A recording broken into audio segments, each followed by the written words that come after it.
Okay guys, gonna make a quick little video on my ZX12R about the modifications to the bike. What have I done? What's different about this bike compared to when you get it stock? Obviously, first things first is the exhaust. Full Akrapovic exhaust system, and it sounds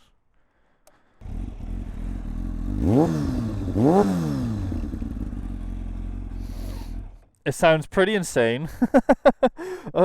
At higher revs, when you're properly going for it, it does sound like a Formula One car. Take my word for it, or just look at more videos on my channel. So we've also got this rear tire hugger right here. I've seen a bunch of these bikes without this, and I think it looks so much better with this.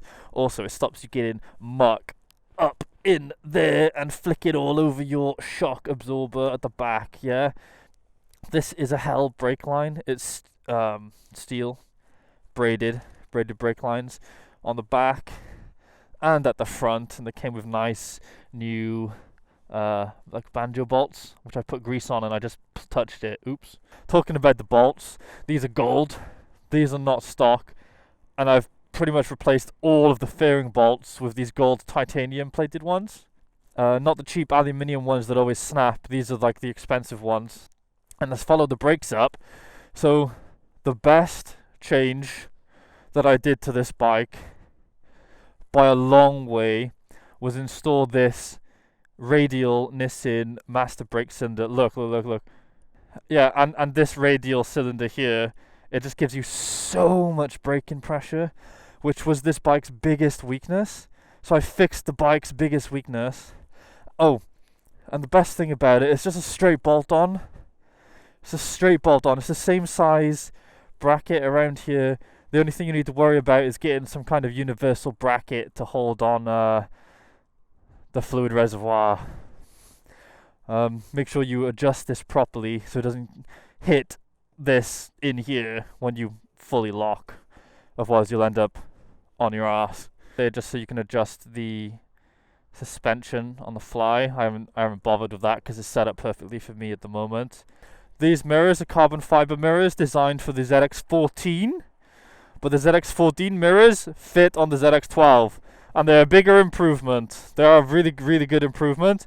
The stock ZX12 mirrors, this end section is about here, so you can see mainly your elbows. When I've put these on, not only is it still almost in line with the handlebars, right? If you're thinking about filtering and stuff, you can see everything behind you. Everything behind you is perfectly crystal clear. These mirrors are a must, in my opinion. I've put some yellow cover over them. I really like yellow headlights. I think it looks cool as hell. Look at this. Ooh. Yellow headlights, they really stand out, I think. So imagine you come in traffic and you've got yellow headlights. Everyone's going to be like, what the hell's that? Oh, it's a bike. Okay, cool. So now they've seen you and they're not going to pull out in front of you and crash into you and that kind of stuff, right? Yellow headlights, boys. They're legal. White or yellow is totally legal in the UK. Just a little cover that goes on top. That's all this is. The original one was black and it was a bit scratched up, so I just got this one online. Cost me like £10. Chuck that on.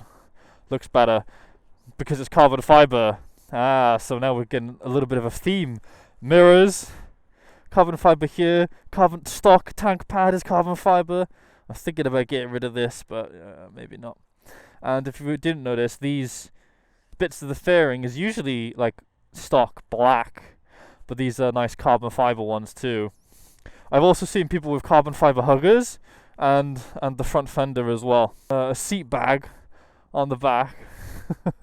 Seat bag on the back just basically straps onto this rack, so I can, put a little bit of shopping inside.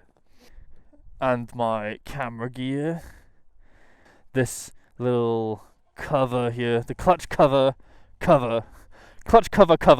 that goes right there. Nice carbon fiber. The clutch cover is actually scratched, so that's why they put that there. Doesn't bother me. It does fall off when I take this fairing off, but again, not super important. And finally, the last one. I think these indicators are not stock. They might be. I don't think they are though, compared to like the blocky stock back ones. You know what I mean? I'm not gonna bother taking the rear seat off, but under the rear seat, in there, is a power commander. You kind of want that. If you put a full exhaust system on your bike, you need a power commander, otherwise your bike's gonna run like shit. So power commander in there improves the fueling, makes the bike run nice and fast, really fast. That's great. I've got a speedo healer which sits somewhere under the seat, like in this area. Speedo healer that makes the speedometer read accurately. Super important, very, very important, especially considering this rear tire is not stock. Yeah, this rear tire is a 190/55. The stock is a 250. So you can see how that would make a bit of difference in the gearing. Yeah, this just makes it turn a bit better. God, it's so dirty at the moment. That's good. That's real useful. Not necessary, but it keeps your mileage accurate. You don't want to go over. You don't want like an 8% extra mileage on your bike, right? That would be stupid for no reason. And the last thing, which is really cool, is the quick shifter. So the quick shifter has a little sensor on the shifter. So when you move it, it detects that you're shifting gears. It will cut the fuel going into the bike. It will cut the ignition, and then it will allow it to shift up. It's only for upshifting, which is fine. You don't really need it for downshifting, right? And the wires come up here, and this little box here, you probably can't see it. This little box is the quick shifter. I just put it in there. So I've got a quick shifter, a speedo healer, and a power commander on this very simple analog bike. So we've improved it a lot. We've improved the brakes, and that's all I really wanted. I improved the brakes, which is the biggest downside of the bike, and I made sure it sounds nice and it goes fast. What else can you ask for, boys? So that is my Kawasaki ZX12R full overview. Sorry it's a bit dirty right now. It is just turned into February. But yeah, what do you guys think? What a cracking bike that is, eh?